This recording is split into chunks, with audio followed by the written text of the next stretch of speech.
국방부가 박찬주 세장 부부에 대한 감사 결과를 발표했는데요. 관련 이야기 손수호 변호사와 함께 짚어보겠습니다. 어서 오십시오. 안녕하세요. 안녕하세요. 네, 안녕하십니까. 자, 손수호 변호사. 네. 지금 국방부 감찰 결과 대다수 의혹이 사실로 밝혀졌는데 큰 네. 부분 몇 가지가 양쪽의 의견이 엇갈린다, 추가 조사가 필요하다고 하는데 어떤 부분들입니까? 네, 크게 세 가지 유형으로 나눌 수 있겠는데요. 첫 번째가 양측의 진술이 일치한 부분들이 있습니다. 네네. 또 두 번째는 양측의 주장이 엇갈리지만 병사 측의 주장이 맞다고 인정한 부분이 네. 있고요. 또 나머지 세 번째가 추가 조사가 필요하다라고 해서 신중하게 입장을 좀 유보한 부분이 있는데 이게 세 가지입니다. 그런데 이 세 가지가 공교롭게도 굉장히 중요한 내용들입니다. 네. 더욱더 중요한 내용들이죠. 첫 번째가 공관병이 이 갑질을 이기지 못하고 자살을 시도했다는 점. 네네. 이 부분에 대해서 국방부는 아직까지 단정하지 않고 좀 더 지켜보겠다, 추가 조사하겠다라고 밝혔고요. 두 번째가 바로 GOP 유배입니다. 네네. 제대로 근무하지 않는다, 공관병들이. 그렇게 해서 징계 차원 또는 징벌 차원에서 GOP에 입소시켰다라고 하는 것이 병사들의 주장인 반면 또 박찬두 대장 부부는 그게 아니다. 군인 정신을 함양하기 위해서 보낸 것이다 라고 하고 있는데요. 목적이 무엇이고 어떤 경위였는지 좀 더 지켜보겠다라고 하고 있습니다. 또 마지막이 내 아내는 여단장급이다 라고 소리를 지르면서 결국은 그 배우자의 이야기를 듣도록 했다는 부분이 있는데요. 이 부분 역시 아직까지 결론을 내리지 않고 조금 더 추가적인 조사를 하겠다라고 유보적인 입장을 밝혔습니다. 자, 요 세 가지 내용만 아직 정확하게 확인되지는 않았다. 증언이나 증거가 확실치 않다라는 게 국방부 감찰 조사 결과인데 그래서 더 확인을 하겠다는 내용입니다. 그런데 조금 전에 김종석 기자 리포트에서 들어보니까 박찬주 대장에 대해서 감찰이 아니라 군 검찰 수사로 전환한다고 그러는데 정작 부인은 참고인 조사를 할 예정이다라고 밝혔습니다. 처벌은 네. 못하는 건가요? 그렇지 않습니다. 이게 군인과 민간인을 좀 나눠서 봐야 되는 것인데요. 네. 지금 박찬주 대장의 배우자에 대해서 군검찰이 참고인으로 불렀다고 해서 처벌을 하지 못하는 게 아닙니다. 네. 다만 군검찰에서는 수사권이 없는 것이죠. 네. 군인의 경우에는 군형법이 적용됩니다. 그리고 군검찰이 수사를 합니다. 그래서 군사법원에서 군사재판을 통해서 형벌을 내리게 되는데요. 하지만 군인이 아닌 민간인의 경우에는 원칙적으로는 군형법이 적용되지 않고요. 예외는 있습니다만. 네. 그리고 군검찰도 수사권이 미치지 않습니다. 당연히 군사재판도 원칙적으로 받지 않게 되는 것이죠. 네. 따라서 군검찰은 현역 군인인, 전역 지원서를 제출했지만 아직은 군인이거든요. 박찬주 대장에 대해서는 군검찰이 수사를 할 수 있고 민간인인 배우자에 대해서는 일반 민간 검찰이 할 수 있거든요. 이런 경우에는 보통 공범이라든지 이런 경우에는 함께 공조 또는 협조해서 민간 검찰과 군 검찰이 수사를 진행하게 됩니다. 네, 그렇군요. 그래서 이제 군인권센터에서 조금 전 오후 4시에 서울중앙지검에 고발장을 제출했습니다. 이 박사령관 부부에 대해서 제출을 했는데 혐의가 직권남용, 김영란법 위반, 횡령, 가혹행위, 폭행, 감금, 협박 이렇게 한 손가락에도 꼽을 수 없을 정도로 다양한 그런 혐의를 적용해서 현재 지금 고발한 상태고요. 그렇기 때문에 이제 민간인인 박 사령관의 그 부인도 역시 수사망을 벗어나지 못할 것 같다는 분석이 나오고 있습니다. 자, 손수호 변호사, 이거 짧게만 여쭤볼게요. 그럼 군검찰에도 지금 수사가 진행되고 있고 민간검찰 서울중앙지검에도 고소장이 제출이 됐다면 이거 수사권은 누가 갖게 되는 겁니까? 일단 현재 피고발이 되겠죠. 네네. 이미 그 박찬두 대장은 입건이 됐기 때문에 군검찰이 당연히 수사를 하게 되는 것이고, 네네. 배우자 같은 경우는 민간인이기 때문에 서울중앙지검에서 피고발인 신분으로 절차를 진행할 것으로 보이고요. 그 결과 이거는 혐의가 있다라고 하면은 피의자로 전환해서 수사 절차가 진행될 것으로 예상됩니다. 네, 두 부부가 양 검찰에서 수사를 받게 되는 거군요. 이게 기자들 사이에서는 지금 현재 이게 징계위가 열리느냐 열리지 않느냐를 두고 이제 국방부 대변인을 상대로 좀 약간 질문이 좀 쏟아졌었는데 의혹이 사실로 드러난 부분이 있으니까 네. 징계를 해야 되는 게 아니냐 이런 의견들이었군요. 내부 감사가 이제 결과가 중간 네. 조사 결과가 나와서 이제 징계 여부도 결정해야 되는 거 아니냐라고 했는데 사실상 이게 징계를 할 수가 없다고 그러네요.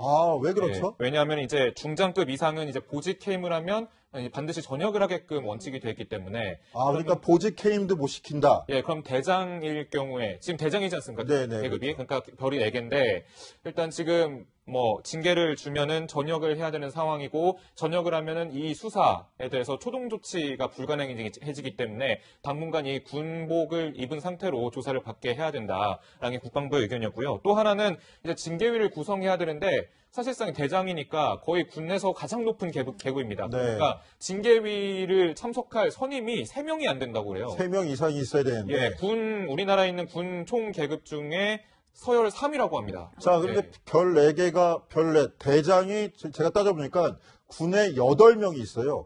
그런데 박찬주 대장도 그 대장 중에서도 상당히 고위급이라는 거죠. 그렇죠. 이군 작전 사령관을 지금 역임할 정도면은 군에서도 상당히 높은 지위에 있는 것이 사실입니다. 아, 그렇군요. 자, 그렇게 되면 인권 침해 사실이 확인됐지만 육군 제2작전사령관 직위를 계속 유지하게 되는 거고요. 예, 직위를 유지하고 이 내부적으로 징계를 주는 대신에 어떤 형사적으로 처벌을 받을 수 있게끔 추진하겠다는 게 국방부의 설명입니다. 네, 그런데 박찬주 사령관 부부의 갑질 끝도 없이 나오고 있습니다. 저희 정치데스크에도 제보가 들어왔는데 강병규 기자 단독으로 취재했죠. 예, 그렇습니다. 2015년 9월 제2작전 사령관으로 처음 부임한 지 2달 만에 이제 충남 천안에 있는 모교에 가서 안보 강연을 할 기회가 있었습니다. 이 박 사령관이요.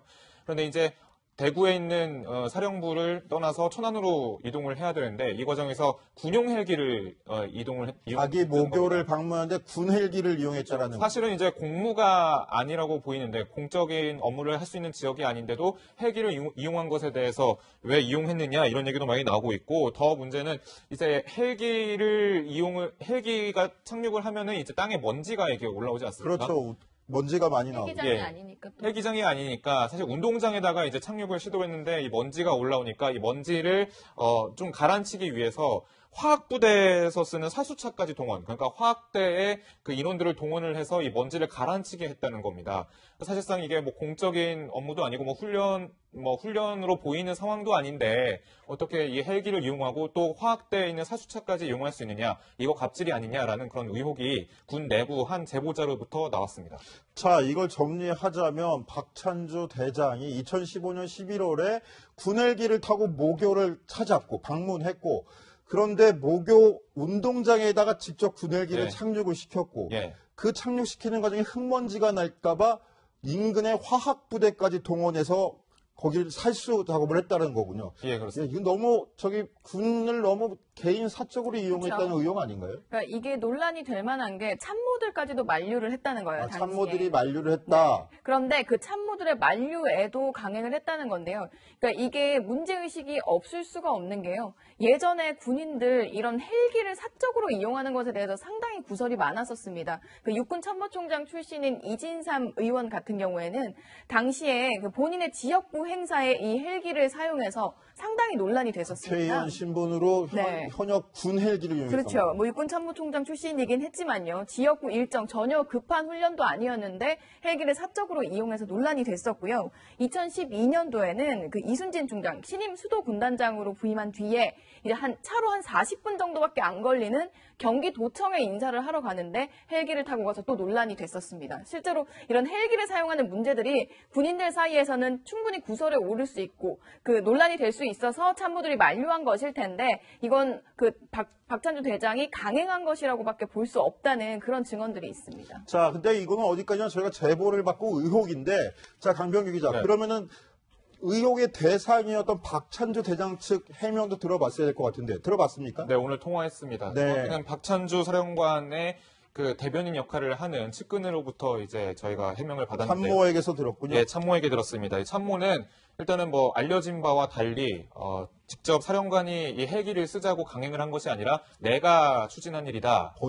참모 본인이 네. 그때 건의를 했다라는 겁니까? 본인이 이제 추진했고 본인이 건의를 했다 이런 얘기고요. 또 하나는 이제 일정이 좀 빠듯했다고 합니다. 이 모교 그 강연이 12시 20분에 열리는데 그 뒤에 오후 6시쯤에 브라질 군 측에서 이제 귀빈이 오는 일정이 있었다. 이 6시간 정도의 일정이 6시간밖에 안 되는 상황에서 천안과 대구를 왔다 갔다 해야 하기 때문에 차는 물론이고 KTX도 좀 시간이 빠듯했다. 그래서 좀 고민을 하다가 사실 뭐 헬기를 쓰는 방안까지 고려를 했다는데 이 헬기를 쓰는 그 과정도 사실 본인이 먼저 헬기를 쓰겠다 이렇게 얘기한 게 아니라 천안에 있는 그 모교에서 헬기라도 좀 날아서 오시면 될 것 같다라고 먼저 건의를 했다고 하고요. 그래서 이제 박찬주 사령관 측은 정말 고민하다가 헬기를 사용하는 법무까지 사용하게 됐다. 그리고 이후에 이제 화학대의 그 살수차 사용한 문제, 그 문제에 대해서 좀 물어보니까 이것도 역시 뭐 화학대의 그 제독 훈련 중에 그냥 물을 뿌리는 훈련이 있었다고 그래요. 그래서 그 훈련의 일환으로 부른 것이지 뭐 어떤 특혜가 있었던 것은 아니다 이렇게 설명했습니다. 훈련의 일환으로 화학부대 장병들을 동원해서 민간 학교 운동장에 물을 뿌렸다. 네. 이게 훈련의 일환이었다라는 겁니까? 예, 그렇습니다. 그러니까 뭐 엄밀히 말하면은 일단은 살수가 필요하긴 했다. 그런데 사실 이것을 어떻게 좀 이 먼지를 가라앉히느냐를 두고 이걸 차라리 훈련이 어차피 필요했으니까 훈련으로 좀 이용을 하자라는. 손수호 변호사 지금 들으셨는데 화학 그 해명조차도 화학부대 훈련의 일환으로 생각하고 40자를 동원한 것이다라고 해명을 했는데 납득이 가십니까? 안 됩니다. 납득이 안 되는데요. 우선 뭐 모교 안보 강연이 있었다 가정하고 네네. 전제하고 또 일정도 빠듯했다. 헬기 사용 불가피했다. 다 전제하더라도 그리고 또 하나 전제할게요. 화학대가 평소에 제독 훈련하고 물 네. 뿌리는 훈련도 있다라고 하더라도요. 도대체 왜 그날 거기에서 훈련했는가? 이 그렇죠. 부분에 대한 의문이 들고요. 또 하나가 훈련이라는 게 군부대의 훈련이라는 게 그렇게 즉흥적으로 결정될 수가 없습니다. 네. 훈련 계획이 있고요. 준비 작업이 있고 또 끝나고 난 다음에 또 성과 분석도 해야 됩니다. 그런데 과연 실제로 그렇게 계획적인 훈련을 했는지 여부에 대해서 굉장한 의문이 들고요. 만약 이게 사실이 아니다, 거짓말이다, 거짓 하명이다 라고 드러난다면 본인의 자신들의 잘못을 감추기 위해서 또 거짓말 하나를 추가한 거거든요. 비난이 더욱더 커질 수밖에 없을 그럴 가능성이 좀 있어 보입니다. 네, 그런데 저 또 궁금한 게 뭐냐면 지금 오후에 브라질에서 고위급 장성이 와서 공식적인 만찬이 있었기 때문에 이동 시간을 감안해서 헬기를 이용했다 그러는데 그렇게 중요한 일정이라면 꼭 그날 그 시간에 강연을 했어야 되는 건가요? 예, 그 부분도 제가 직접 물어봤는데 이렇게 답변이 돌아왔습니다. 일단 그 모교에 좀 연락을 타진을 해서 다른 날짜로 좀 옮길 수 있지 않겠느냐라고 먼저 의사를 전달을 했는데 이 고등학교 측에서 오늘밖에 안 된다, 이날밖에 안 된다라고 못을 박았기 때문에 일정 변동이 불가능했다는 입장입니다. 네, 알겠습니다. 자, 그런데 박사령관에 대한 박 대장에 대한 제보 이뿐만이 아니어서 또 다른 의혹도 있다면서요? 네, 뭐 저희가 또 제보를 받은 내용 중에 이런 내용도 있었습니다. 사실 박사령관의 부인은 이제 공관병을 향해서 갑질을 했다라는 그런 그렇죠. 논란이. 그게 지금 현재 제기된 의혹의 실체죠. 그렇죠. 그런데 이제 박사령관은 장교를 상대로 약간 갑질을 했다라는 그 제보가 자, 들어왔습니다. 병사들뿐만 아니라 장교들을 향해서 이번에는 부인이 아니라 박찬주 대장이 직접 그랬다라는. 예, 박찬주 대장이 뭐 장교를 상대로 일단은 뭐 부하들을 로봇 부리듯이 했다. 그리고 정말로 심해도 너무 심했다. 이렇게 얘기가 돌아왔었고요. 또 하나는 사실 참모 간부들이 조금이라도 마음에 들지 않으면 일선 부대로 보내버리겠다라고도 말하기도 했다고 전해졌습니다. 자, 그러면 이 부분에 대한 박찬주 사령관 측의 해명도 들어봤어야 될 것 같은데요. 네, 그래서 아까 통화하는 김에 여러 개를 같이 물어봤는데 이렇게 답변이 돌아왔습니다. 이 박찬주 사령관 같은 경우는 어떤 회의에서 뭐 논의를 하고 결정을 할 때 난상 토론을 펼친다. 그러니까 모든 참모들의 의견을 고루 듣는다 이런 뜻이죠. 그리고 평소 생활할 때도 이 참모들과 장교들에게 농담을 먼저 던지고 친근하게 대할 만큼 상당히 뭐 권위의식이 없었다 이렇게 해명했고요. 이 뭐 제보자를 통해서 나온 주장 사실이 아니라고 반박했습니다. 자, 손수호 변호사, 지금 나온 제보가 군 관계자를 통해서 나온 제보인데 저희가 밝혀드린 게, 자, 지금 어찌됐건 간에 국방부 감찰 대상은 공관병들에 대한 인권 침해 여지 아니었습니까? 근데 네. 지금 새롭게 저희 정치데스크를 통해서 들어온 의혹에 따르면 장교들도 인권 침해 대상이 돼서 개연성이 충분해 보입니다. 이 네. 부분도 추가로 조사가 필요한 거 아닐까요? 당연히 그래야 되는 것이고요. 사병 또 부사관 같은 경우에는 상당 부분 또 이제 전역을 했을 것입니다. 그렇죠. 그렇기 때문에 전역한 후에 여러 가지 이야기들을 할 수 있는 그런 그 여건이 됩니다만 이 장교 같은 경우에는 대부분 여전히 복무 중일 것으로 짐작이 됩니다. 네. 그렇기 때문에 본인들이 겪었던 일들을 말하는 게 굉장히 좀 부담될 것입니다. 그렇겠죠. 이미 아직도 예. 현역이니까요. 그렇기 때문에 제보가 없다, 신고가 없다라고 해서 그런 일이 없다고 볼 것이 아니라 지금 이미 제보가 이제 시작됐습니다. 들어오기 시작했습니다. 네, 네. 그렇다면 먼저 군 차원에서 적극적으로 조사에 나서야 되는 그런 상황이 아닌가 생각이 듭니다. 네, 알겠습니다. 그런데 이번 의혹 제기되면서 박찬주 대장과 박근혜 전 대통령의 동생 박지만 씨의 인연도 거론되고 있습니다. 어저께도 저희가 전해드렸는데 의혹을 제기한 군인권센터 소장도 관련 이야기를 언급했었는데요. 그 이야기 한번 들어보시고 이야기 계속 나눠보겠습니다. 육사 37기니까요. 우리나라에서 박지만 예. 씨의 동기죠. 그래서 박지만 씨. 이분들은 박근혜 대통령을 누님이라고 부르죠. 그렇군요. 예, 대통령이 누님이니까 잘 나갈 수밖에 없는 거 아니겠습니까? 그래서 예. 지금 현재 37기들 때문에 길을 못 펴서 38기들이 몇 명 없습니다. 그래서 37기가 지금 1군 사령관도 37기고요. 예. 3군 사령관도 37기입니다. 그렇군요. 박지만 씨가 37기군요. 모든 분들이 이제 박지만 씨 동기죠. 네, 육사 37기 박지만 씨도 육사 37기 출신이고 이번에 의혹이 제기된 박찬주 육군 2작전사령관 역시 동기인 육사 37기입니다. 박근혜 전 대통령을 누님이라고 동기생들이 불렀다고 하는데 강병규 기자, 네. 그래서일까요? 박찬주 대장 평소에 공사석을 가리지 않고 박지만 씨와의 인연을 상당히 부각해서 이야기했다, 강조했다, 이런 제보도 있다고요. 예, 최근에 박지만 씨와 좀 연계가 돼서 많은 좀 논란이 새로 불거지고 있는데, 그게 박지만 씨와 37기 동기라는 그런 이유도 있지만, 또 박근혜 전 대통령 시기에 또 우연히도 같이 진급을 했기 때문에 사실 더 많은 화제가 되는 것 같습니다. 그래서 이제 저희가 취재한 그 군 관계자의 말에 따르면 박찬주 사령관이 육사 동기였던 박지만 씨와 인연을 공사석에서 상당히 많이 밝혔다, 이렇게 전해왔고요. 또 주변에서 박찬주 사령관이 박근혜 정부에서 육군 참모총장이 될 거란 말들이 나왔다라고 얘기했습니다. 그만큼 박지만 씨 그리고 박근혜 전 대통령과의 인연이 이미 아는 사람은 모두 알려졌다, 뭐 이렇게 얘기가 나오는 거죠. 근데 저희가 제보에 따라서 의혹을 지금 다시 새롭게 제기하고 있는데 이 대목에서 요거는 확실히 밝혀졌습니다. 박찬주 대장 측은 어제까지도 관련 제기된 의혹에 대해서 도의적인 책임을 느낄 뿐 모두 사실로 인정하는 것은 아니다라고 일관되게 해명하고 있다는 사실 한 번 더 전해드리고요. 자, 손수효 변호사. 네.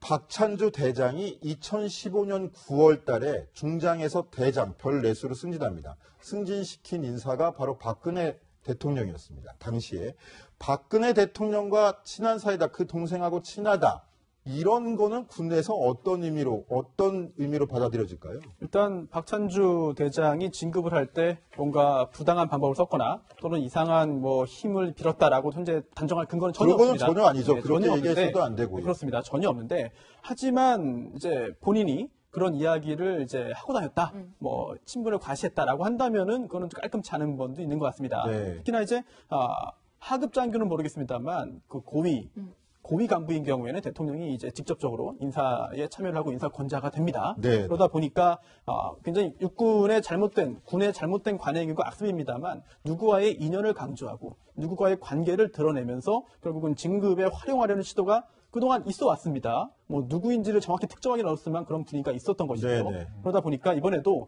실제로 박근혜 대통령과 가까웠는지, 실제로 누나라고 불렀는지 저는 모르겠습니다. 네. 그리고 그런 일이 실제로 가까웠는지 또는 가깝지 않다더라도 그런 척할 수도 있거든요. 네, 그렇죠. 그런 것들이 인사에 영향을 미쳤다고 한다면 굉장히 큰 문제라고 할 수 있겠고요.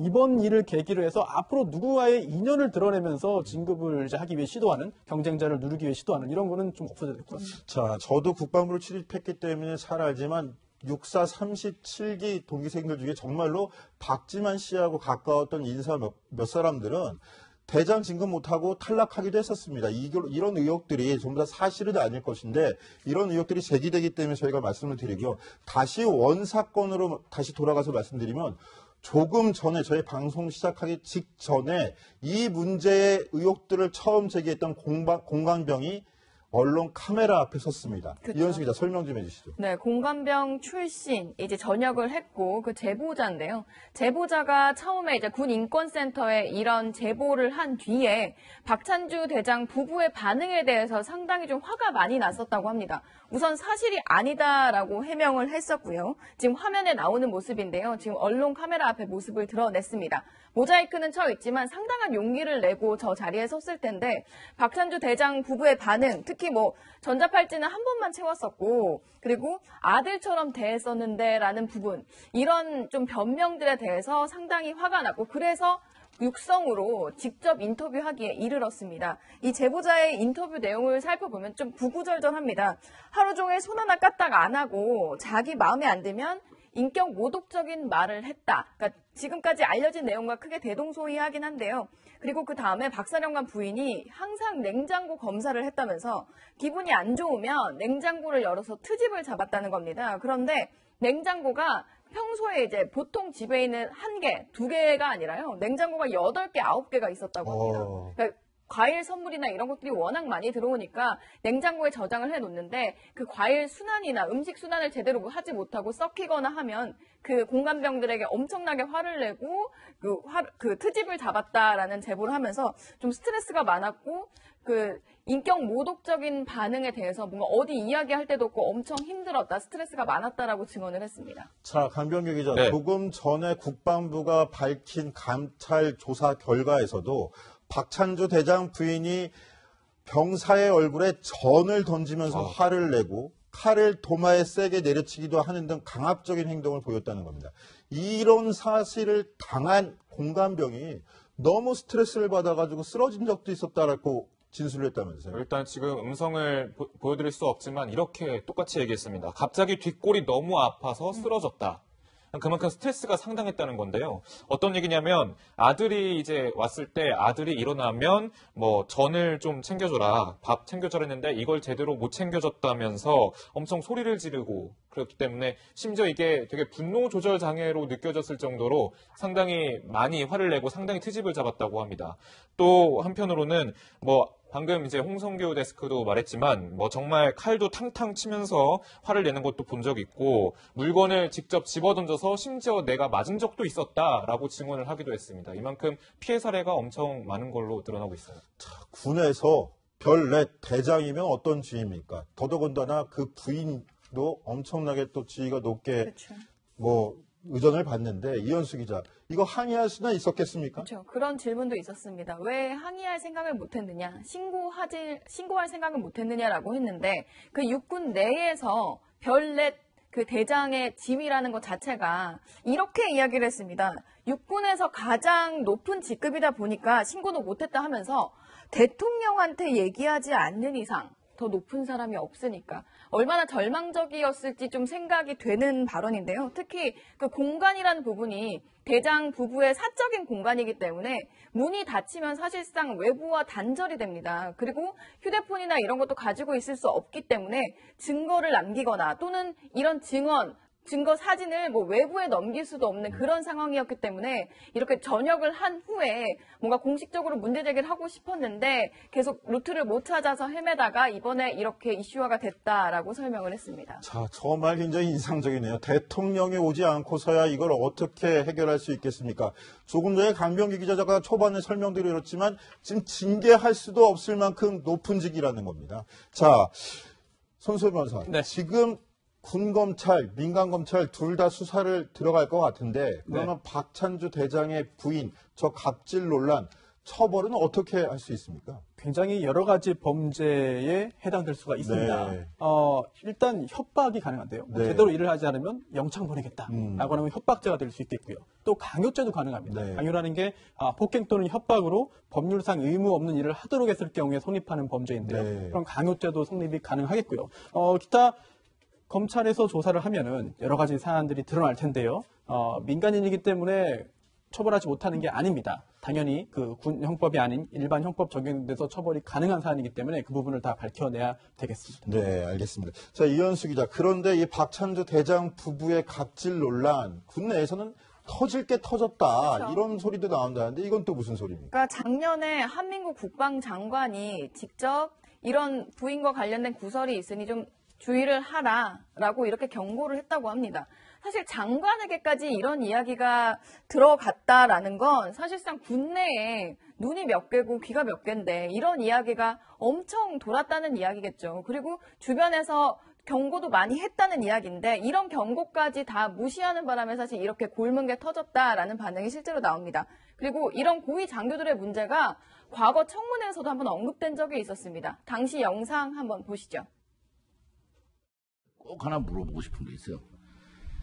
장교 부인, 고급 장교의 부인이 품행을 어떻게 해야 된다고 생각하십니까? 고급 장교에 걸맞는 품위를 유지해야 됩니다. 아니죠. 집에서는 기본적인 가정일에 충실해야 되고 부대 일에 개입해서는 안 되고요. 불필요한 군 가족 간의 그런 교류 활동도 자제해야 되고 이렇게 봅니다. 명확하게 장교 부인에 대한 품행에 대해서도 관심을 가져주시길 바랍니다.